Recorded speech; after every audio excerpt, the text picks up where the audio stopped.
Can I get started? Absolutely. Okay. So, first of all, about me. My name is Edith Greitner, and my maiden name is Lovi. I was born in 1931, October, in Budapest. And I lived until the age of 25 in Budapest.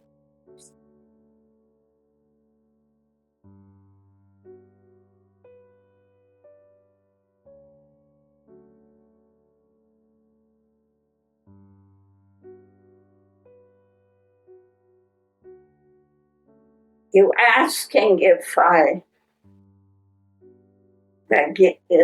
told my story before? No, I never told my story, and I did not want. I felt it's too personal, too painful, and I didn't feel I opened this up to a bunch of strangers who could be hostile, and they are hostile. But I changed my mind.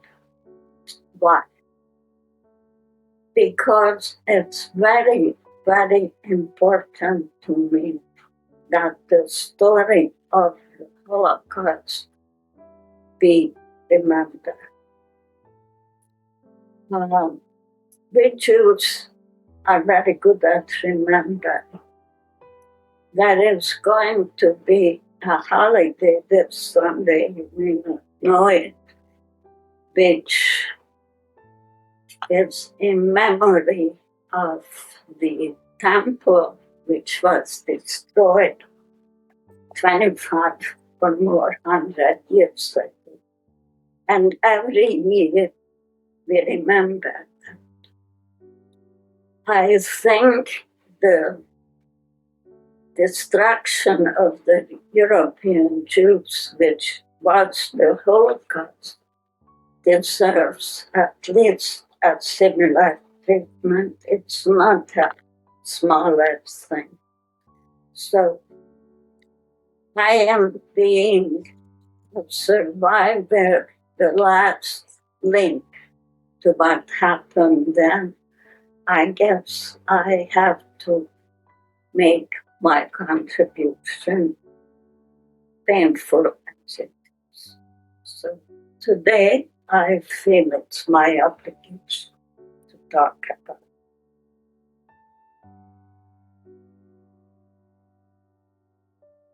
Well, I'm an only child, so my family consisted of my parents and me and my great-grandmother who lived with us. My great-grandmother was the grandmother of my mother. She actually brought her up. But anyway, when she remained a widow and quite old, she came to live with us. I was a very small child, but I was already alive. And what were their names? My grandmother And your parents? my parents, my father was Levivion, my mother was Alice, and my grandmother was called Burga Rosa, you would be Burga Jakob in the Hungarian day. You'll hear about it. Asked about if we were religious. Well, my mother's family was very religious. I don't know. My father was. In Hungary at that time, there were either Orthodox or not Orthodox. There were these different groups which exist today. They have it now too, but not at that time. So my mother's family strictly Orthodox. She, I don't know how religious she was, but because her grandmother lived with her, she kept her kosher just for her. Once she was gone, she did.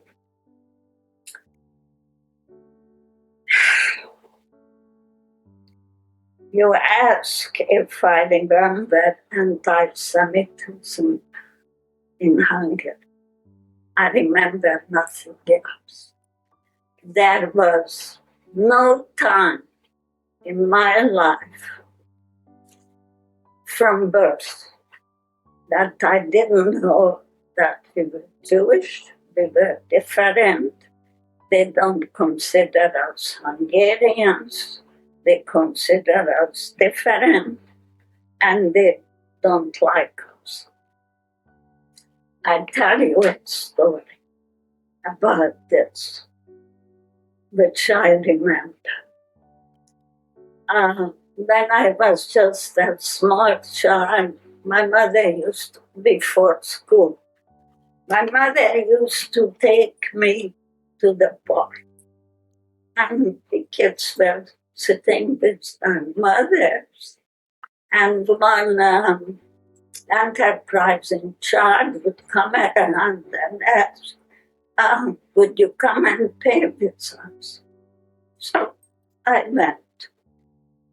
One day we were in the park and a little boy was coming and asking, would you come play with me? So went. He then asked, are you Jewish? I said, yes.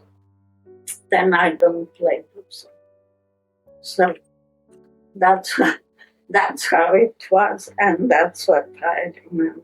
How old were you when that happened? I must have been about 5, because it was before school, but I remember it very well. This is my own experience. I remember also my mother telling my father at night and saying, I don't go to that park anymore. So, okay. Before I get to the war, I have to tell something else. And that is that my parents wanted to emigrate. They weren't the only ones.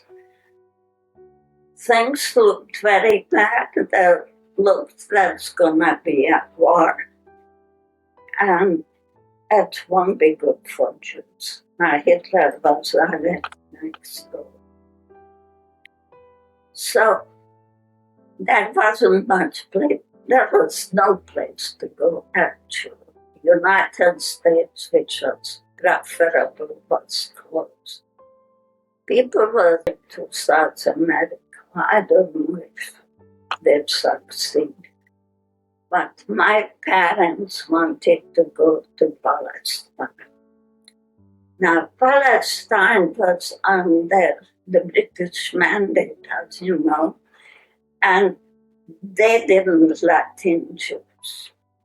But my mother had an uncle in Palestine, and he promised to get us a visa. So my parents were preparing very seriously. My father was studying Hebrew, my mother was studying English.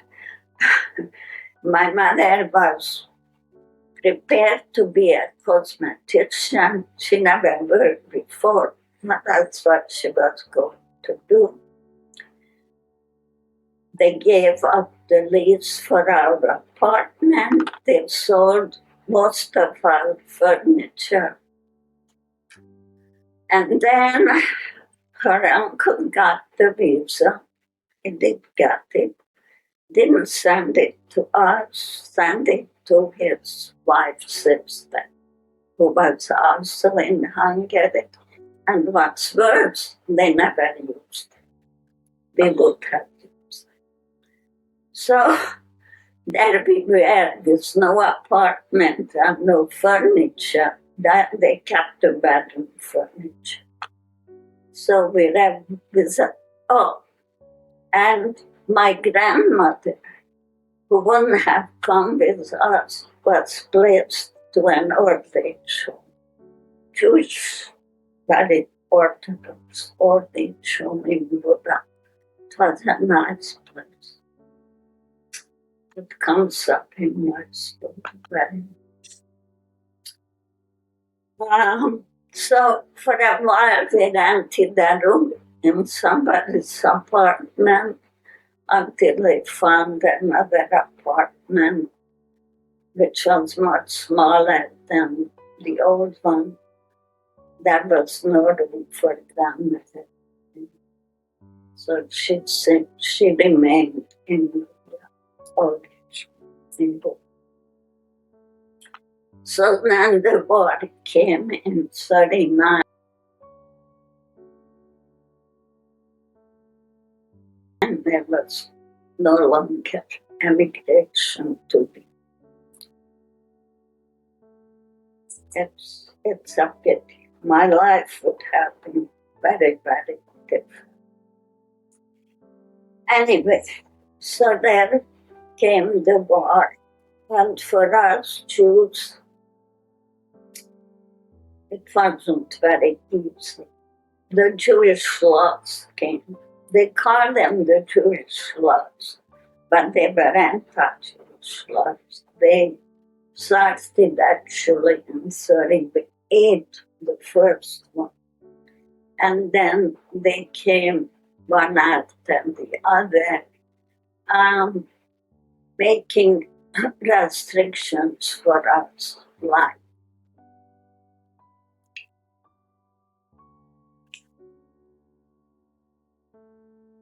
Jews couldn't practice certain professions. Jews couldn't own a business. Now, my father worked, he was an accountant. He worked for a textile manufacturer who was Jewish. He had to sell his business. He sold his business to one of his salesmen. I know about this. They talked about it. I was little, but they talked about it at home. Jew and Christian couldn't marry. And many other things I don't quite know of now, don't remember. But I do remember what related to the schools, because I was a student. I didn't say they sent me to Jewish school. My father didn't want me to be discriminated against. So my 12th school all was in Jewish school. The church. The education system in Hungary was as follows. There was four, and that it's always at that time. Today it's different. There was 4 elementary schools. After that, you had a choice. You went in some sort of a middle school, which was 4 years, and that was it. Or if you aspire to go to university, you go to gymnasium, which was 8 years. Now, the gymnasium at one point restricted to Jews. Only a certain percentage could go. My husband, who was 3 years above me, still could go, not to the school he wanted, but he did go to a gymnasium with, that restrictions. When I was ready to go, it was 1942, no Jews were allowed to gymnasium anymore. It didn't affect me because I was going to the Jewish gymnasium anyway. But and the schools weren't co-educated, so it was a girls' school. So when I was going to my first year in gymnasium, all other Jewish girls who couldn't go to regular school wanted to come to the Jewish gymnasium, which wasn't equipped to take so many students. So my first class, we were 55 in a class. There was a parallel class, also 55. And there was a branch of the school which also had a class for my age. I can't tell you how the academic standard could be maintained in this kind of crowdedness, but it was. Let's go back. Okay. So we had the war with the Jewish laws, and also it was a war. Hungarians were in the army. The Jews were not taken to the. For Jewish men, it was labor, compulsory labor. I guess these labor battalions, what they were attached to army units, and they did the work like digging the trenches, picking up mines, putting out mines, the bad jobs they were had to do. And depending how anti-Semitic those units were, they had a very bad job, or not that, I don't know. My father was handicapped. As a child, he had a car accident, so one leg was partly amputated. They couldn't send him to a group like that, but he also had to have compulsory labor. What he had is he was assigned to work in a factory somewhere in the suburb. He went by streetcar and he could come home at night. Now, in the unit he got acquainted with someone like him also partially amputated. His name was Naiman Lyons, whose wife was Christian. And that's very important because eventually they saved us. They became very friendly. My parents and this other couple. At one point, it was my father's labor work was stopped, so he was at home, and as I say, my parents and this other couple was very, very friendly. So the war went on, and it started to look good for us. America joined the war, and on the East Front, the Russians were fighting the Germans. And came 1944. And Hitler had a problem because there was Hungary in the middle of Europe, where 500,000 Jews were still living and 200,000 in Budapest still living.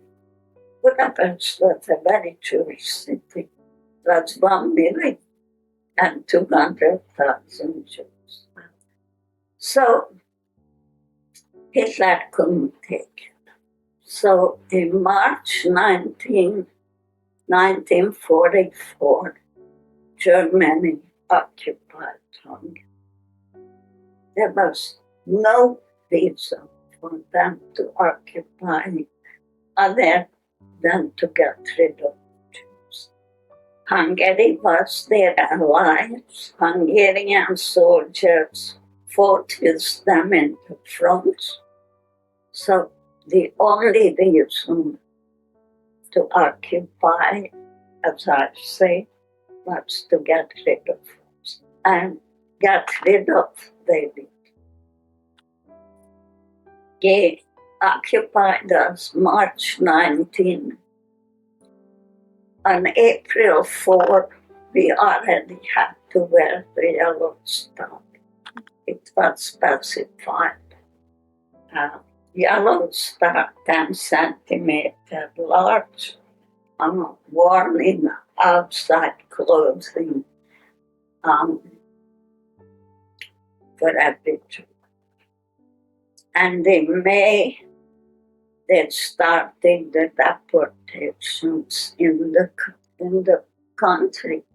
First, they put them in ghettos and then in cattle cars going to Auschwitz. People who described who were in Auschwitz and describing talk about when the Hungarians came, the chimneys were working there.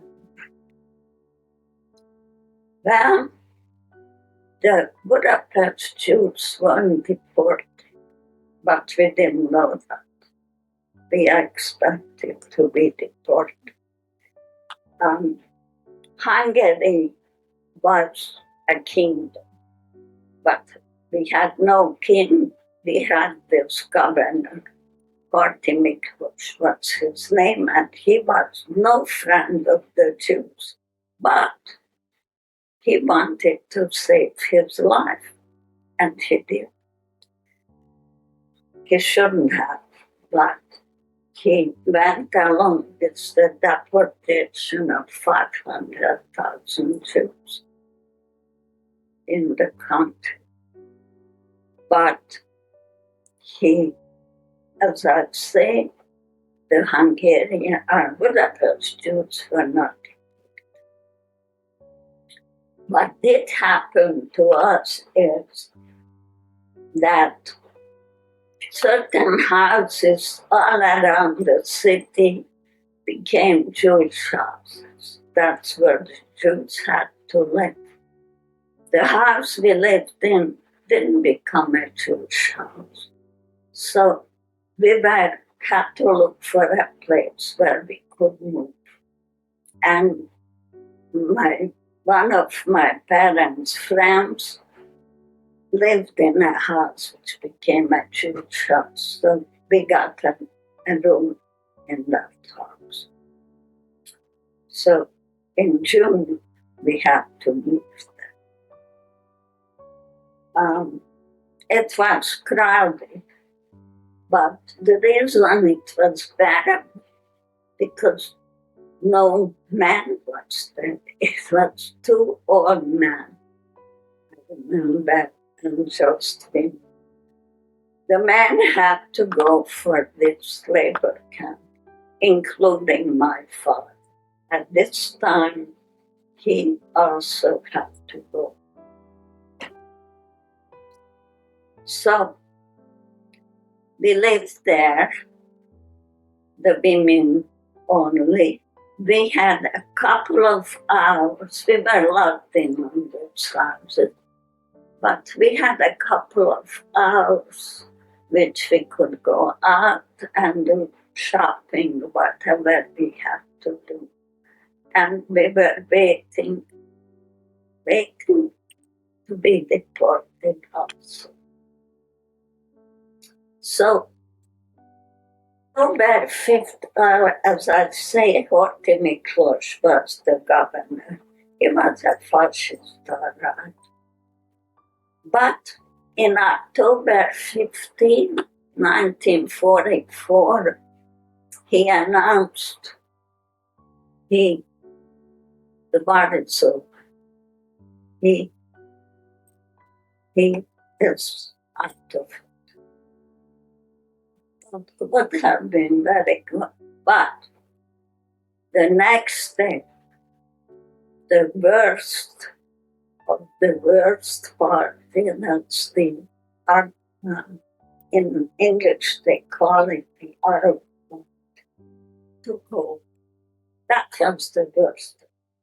They were the Nazi murderers. So the real bloodbaths on the Jews began.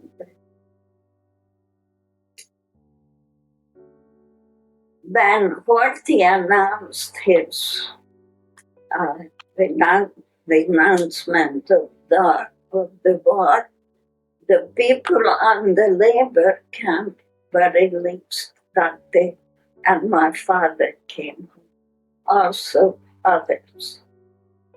Whoever was within the country was somewhere fighting, on the front with the fighting unit. Those couldn't come. But everybody else, those in the labor camp. At that point, was your father still living at home going, or was he? And that time he came, he wasn't at home. He was somewhere in a country, in a camp.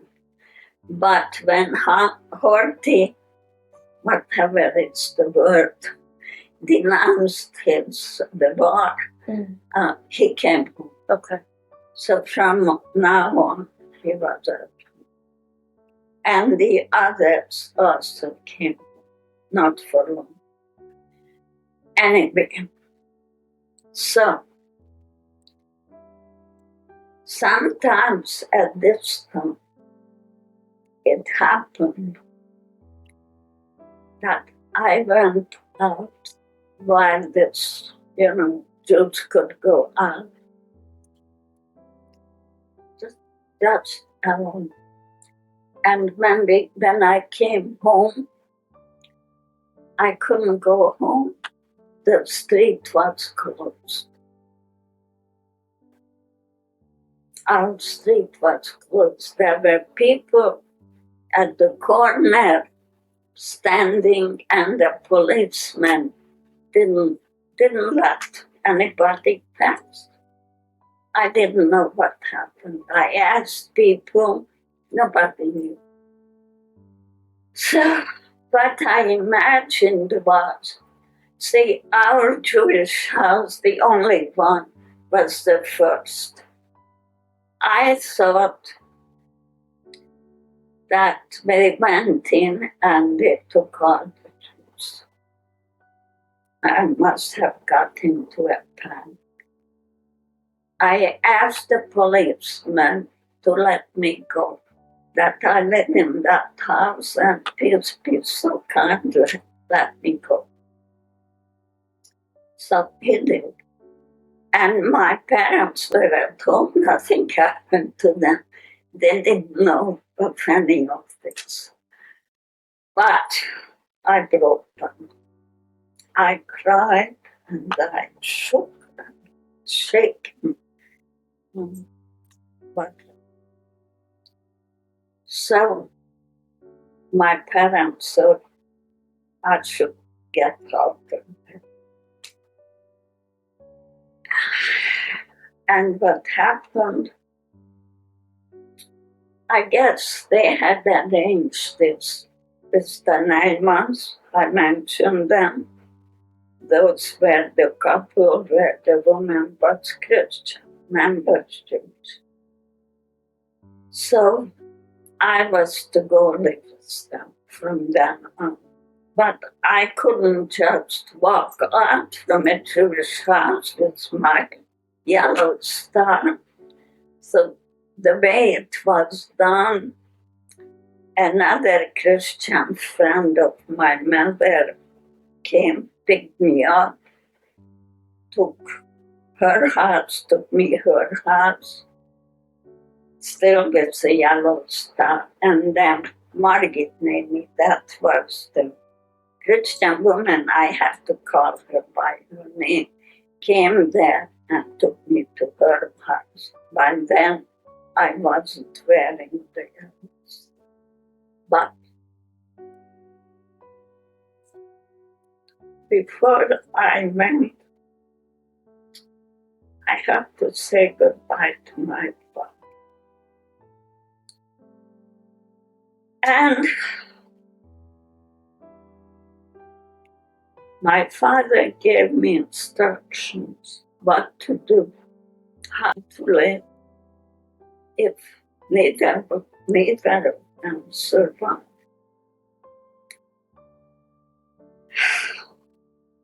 And that was the last time I saw my father. So from then on, I lived up. It's an interesting coincidence. The 9 months lived in the same street where my grandmother had her old age home. It half a block away was her, not just accidental. And anyway, I lived from there. After I had left, there was a notice that Jewish women between the age of 16 and 40 had to appear at some place at some definite time in Budapest. My mother had to go. She was in 36, 37. What happened to these women? They were taken to Buda, to the brick factory. That was the gathering place, all of these. And from then on, they were taken by foot to the west. Whoever couldn't walk anymore was shot. And whoever did walk got to a concentration camp, and there they either survived or they did. Now, what happened to my mother? My mother with her group was walking on the bridge because that brick factory was in Buda. They were walking not at the sidewalk, but where the cars were going. And there was some disturbance there. Somebody wanted to escape. I don't know. This I just heard. My mother tore off her yellow star, stepped to the sidewalk. There was a young soldier walking there. She put her arm around him and told him, "Take me home. My husband will pay." And he did take her home. Not only did he take her home, but my mother couldn't stay anymore in the Jewish house. He was supposed to be gone. He came the next day and escorted her to the neighbors where I was. Wow. That was nuts. Now, when somebody rang the bell, I wasn't supposed to show myself. So the soldier left. Yeah, it would have been nice to know who he was.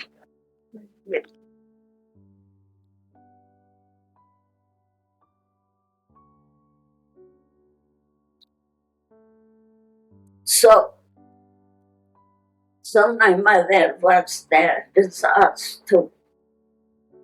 They didn't want us to be together, my mother and me.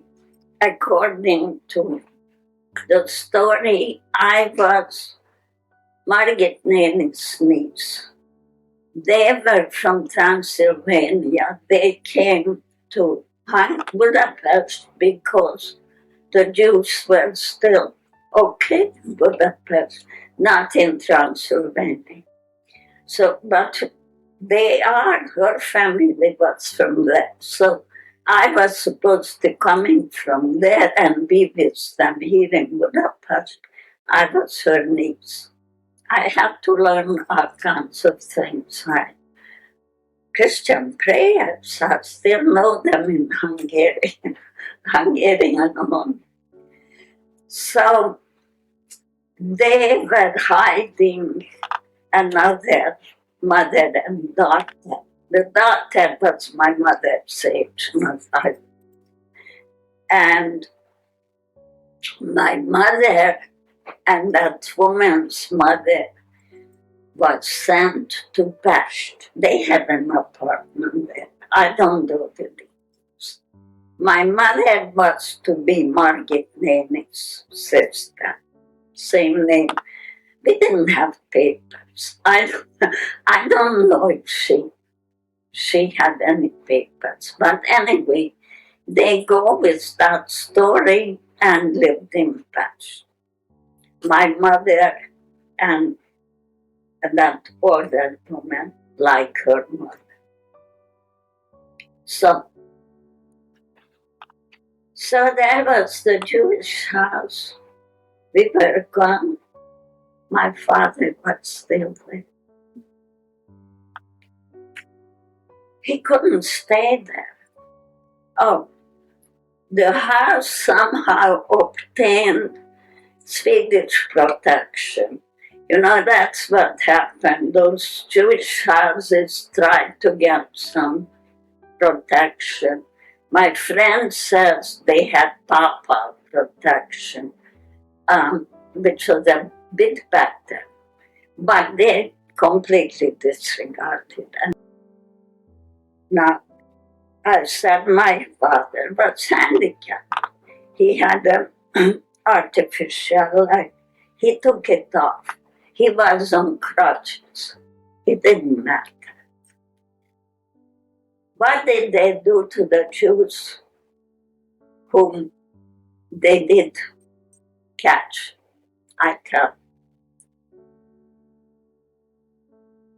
There was no place to go anymore. You know, Budapest was under siege, was surrounded with the Russians.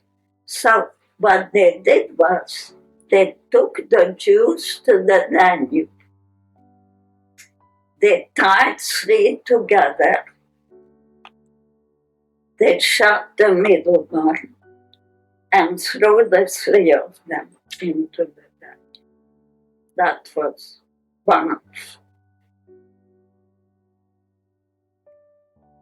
The other one, they took the Jews to the ghetto. By that time, there was a real ghetto surrounded with wall, crowded standing room only.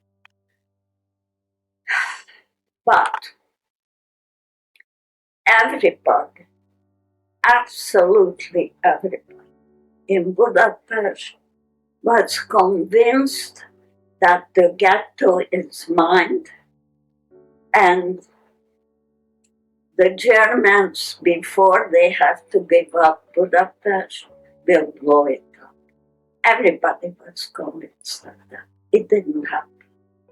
Everybody who survived in the ghetto, because from all these Jewish houses, they were taken either to the Danube or to the ghetto. Actually, my grandparents survived, my father's parents, because they lived in that area which became the ghetto. If my father had gone there, he would have survived. Well, Margit nearly tried to place him, because he just couldn't stay. And attached to the old age home where my grandmother was, just next door, not the same building, was a Jewish hospital. And that's where she managed to get it. It was half a block from where I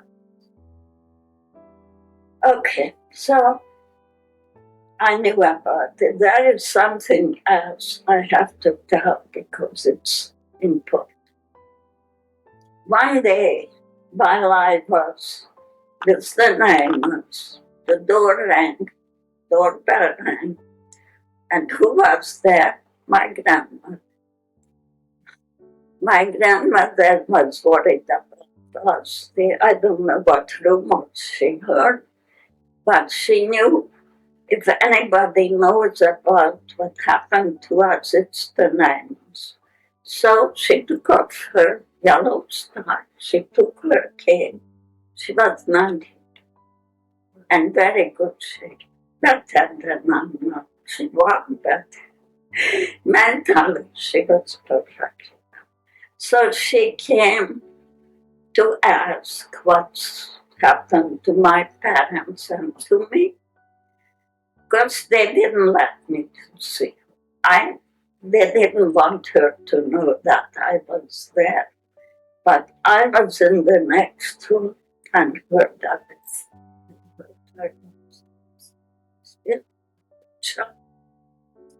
They tried to reassure her until it's important for something. So I'm almost at the end. So we were involved, okay? We heard the guns from where we lived. And air raid came almost every night. Our house was hit early in December. They called it a carpet. The British came and threw down, bombs like a carpet. Our house was hit, as I say, early December. Somebody on the top floor was hit in his bed, died. So the whole house moved down to the cellar. That was the shelter. And we had the mattresses there and we slept there. But during the day when it was free, we could go up and use the bathroom and whatever, could even cook and don't remember. And the man went out and smoked on the street. So one day they came back and they said, the hospital is on fire. That's where my father was. So I asked, not them, but the nanos, what happened to the patient. They lied. They couldn't. What happened to the patients was that they broke into the hospital. They killed everybody. Patients, doctors, nurses, and some people who were hiding there, like my father. They killed everybody and they set the building on fire. But to me, they couldn't. They told me the patients were taken away to another hospital. I asked myself, how could I believe? And I didn't believe at first. But you know, what happened was unbearable. So this time, and there were weeks to come, I convinced myself, and that's what I waited for my father to come after we were liberated.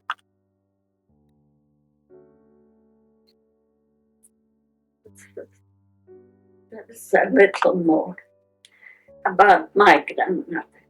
My grandmother was a Hebrew, but I didn't know that then. I found out later. What happened with my grandmother, same thing. They broke into the old age home. They took out all the old people. They led them to a near park. I know the park. Made them undress, shot everything.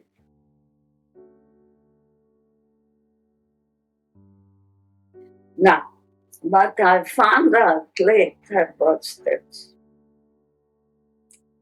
The management knew that they are coming for them, and they told them. It happened twice before that they wanted to kill them, come, and they managed to prevent it, to postpone it. But this time it was no escape. And the management told the residents, they are coming to get you. If anybody has somewhere to go, leave.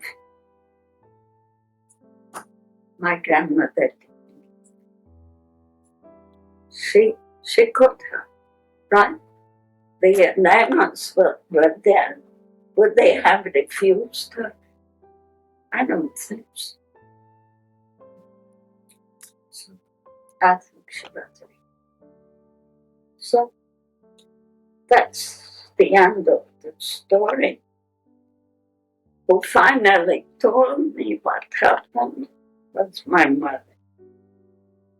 My mother, I also just want to say one. My father was murdered January 14th.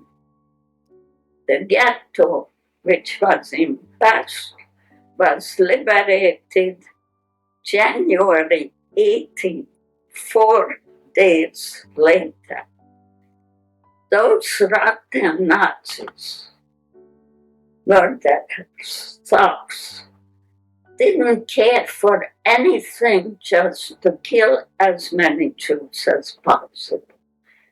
Budapest, they were Hungarians. Budapest was their city. Hungary was their country. It was to be occupied. No, they just wanted to kill the Jews. So, my mother was liberated before us, and of course, she knew what happened. Every Jew knew it, except me. So, Pest and Buda are separated by the Danube. There are bridges. There has no bridge remained because of the war. So my mother couldn't just come, but what she eventually did, little boats crossed. It was dangerous because it was winter and there was ice, big ice blocks under them. So anyway, she came, and the first thing she told me about my father. She knew I didn't know because I managed to send her a letter in which I told her my story. So I can tell you about what happened. It's important to me. But that was just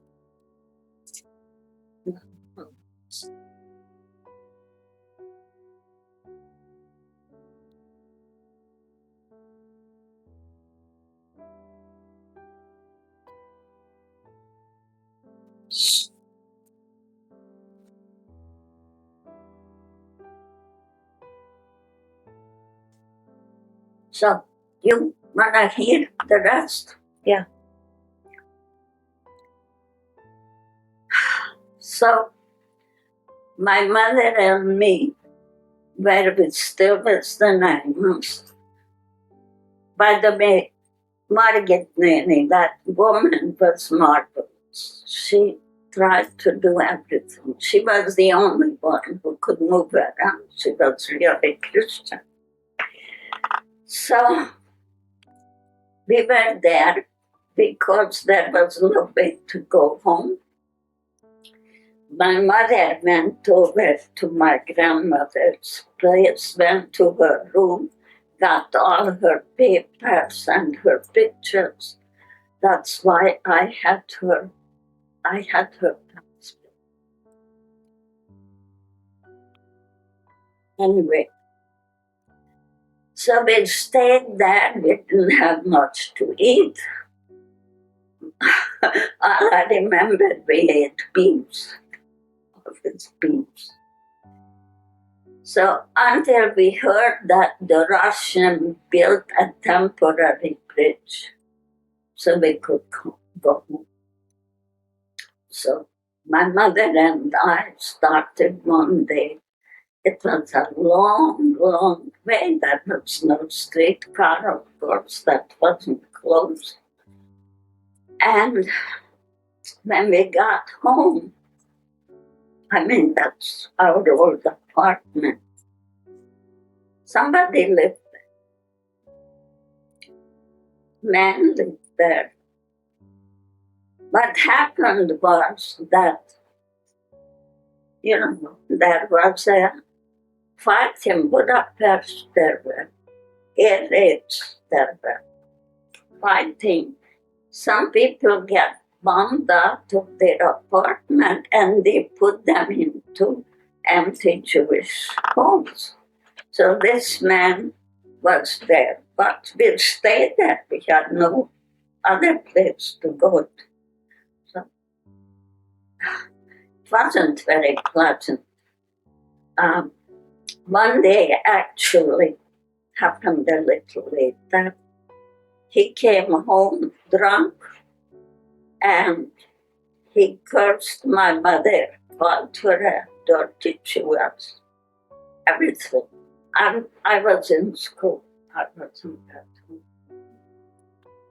And my mother went to the police and cried.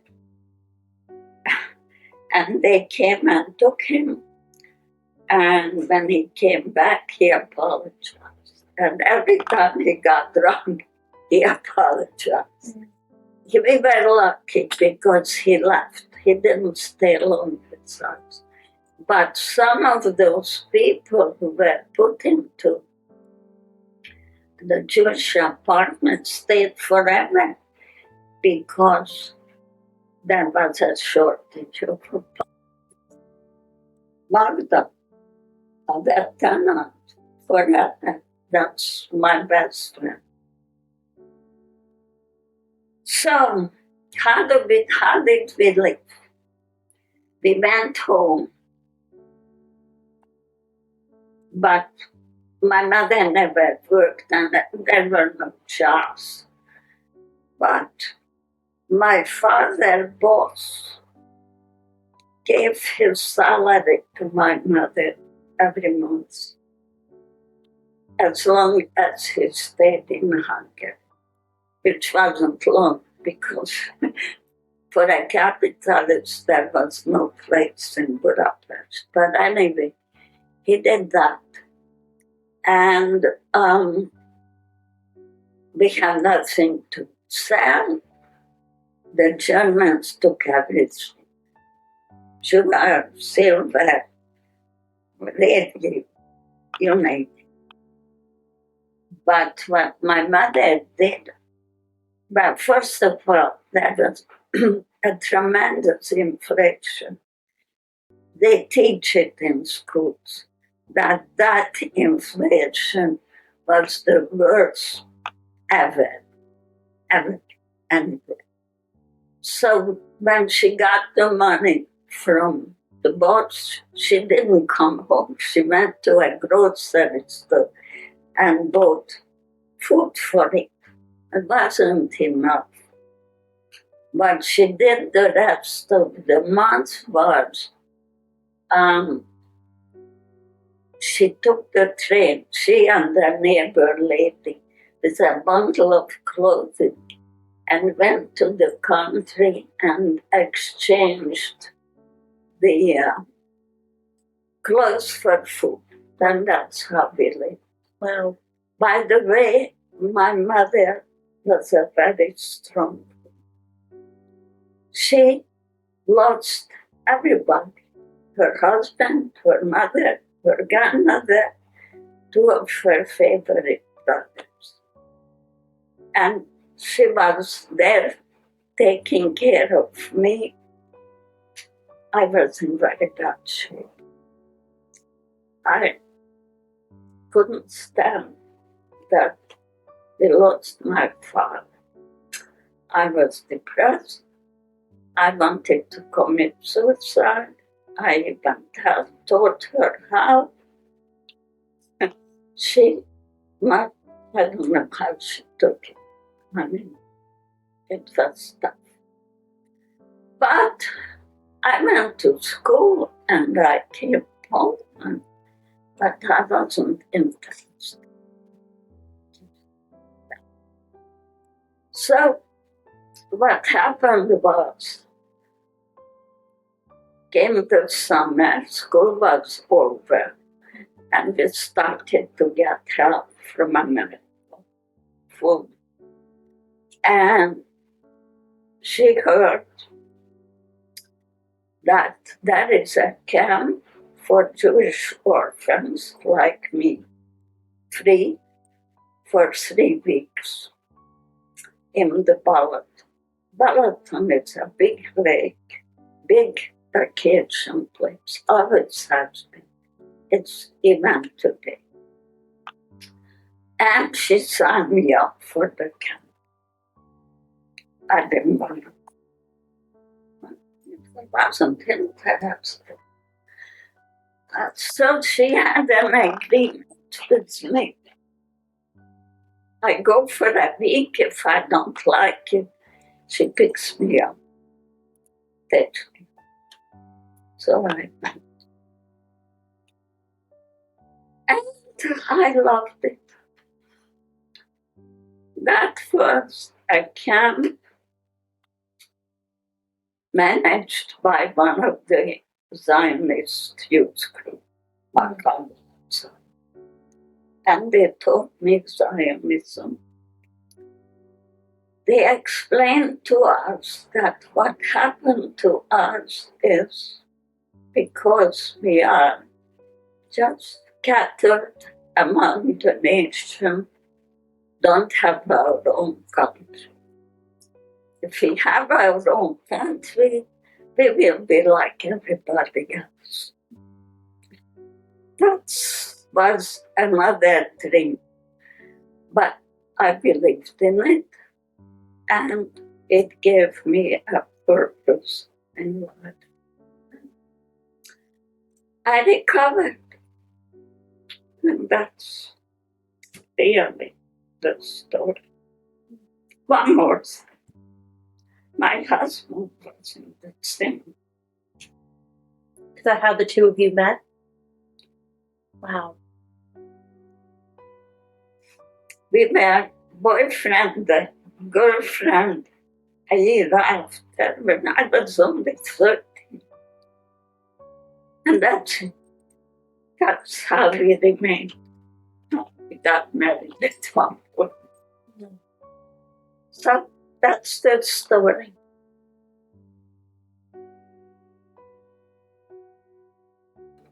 And I lived until the age of 25 in Budapest.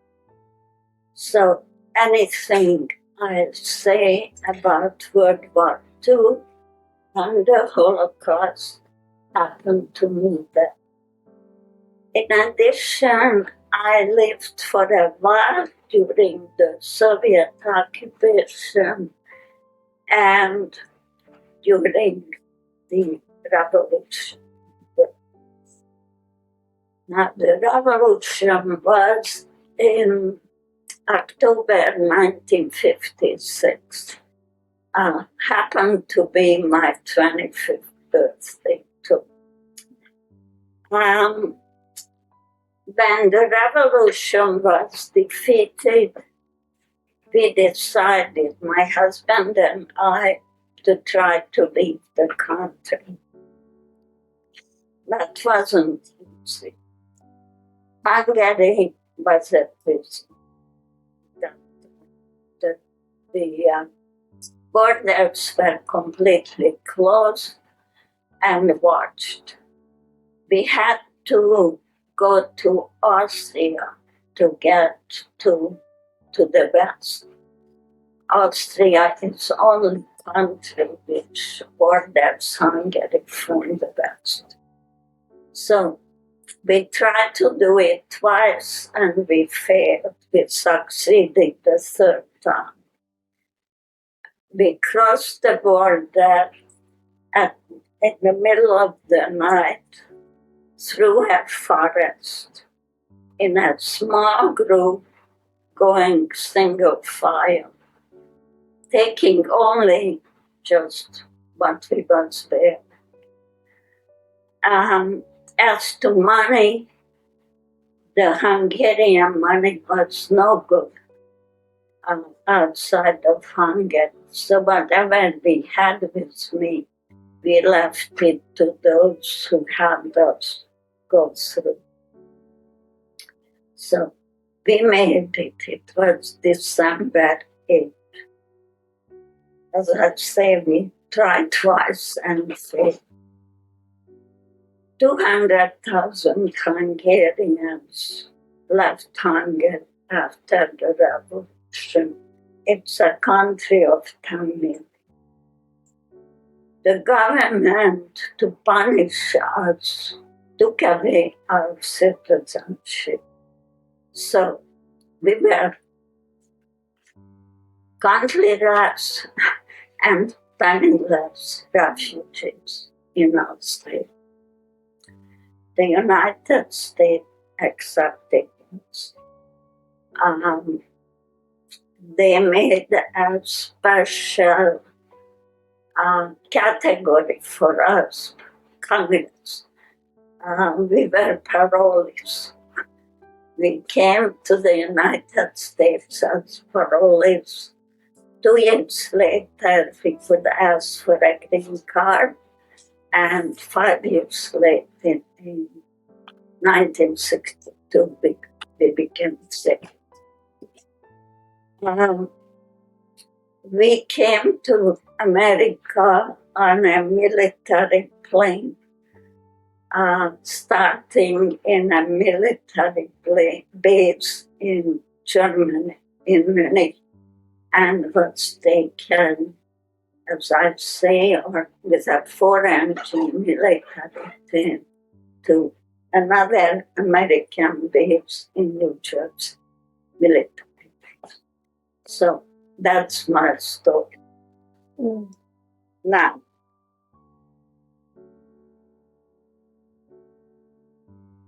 what are some of the moments in your life that you're the most proud of? yeah, you asked me that question and I couldn't answer. Okay. But something I think of, and this is this. I arranged for my father. He is an Israeli citizen. And that's the best thing I could do for him. That is a beautiful document. They gave posthumously citizenship to victims of the Holocaust.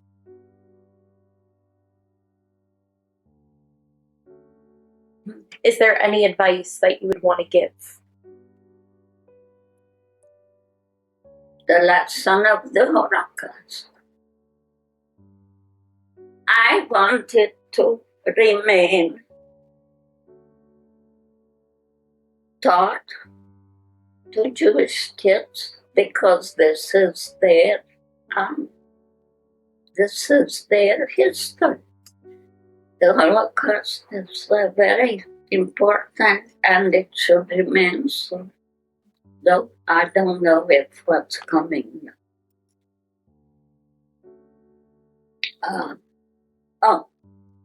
So, yes, the lesson of the Holocaust is that every Jew needs a strong Israel.